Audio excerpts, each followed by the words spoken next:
Hey guys, welcome back to my Facebook page. আশা করি তোমরা সবাই ভালো আছো এবং আমিও ভালো আছি।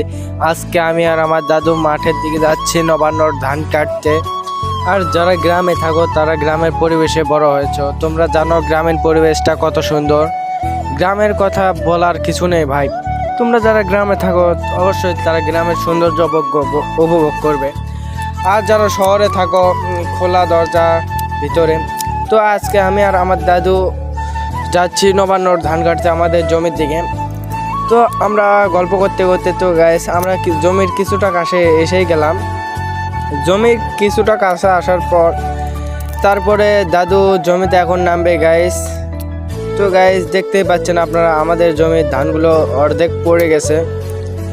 তো সেটা বলে আর লাভ নেই, ঈশ্বরের কিংবা সৃষ্টিকর্তার কৃপা। তো দাদু ধানের জমিতে নেমে গেছে। নেমে যাওয়ার পর তোর নবান্নে উৎসবের ধান কাটার জন্য আটি বেঁধে নিয়েছে দাদু। তো আমাদের ধর্মের যেগুলো নিয়ম আছে সেগুলো করে নিয়ম রীতি পালন করে দাদু এখন ধান কাটবে, নিয়ম নীতি পালন করছে। তারপরে সিঁদুর দিয়ে কলার পাতা মুড়ে ধান কেটে এখন উঠে এলো। আমি ধান নিয়ে বাসায় এসে মাথায় নিয়ে নবান্নের উৎসব পালন করতে থাকি। আর গাইজ তোমরা যারা এ পর্যন্ত ব্লগটা দেখেছো, ভালো লাগলে অবশ্যই লাইক কমেন্ট শেয়ার করে দিবে।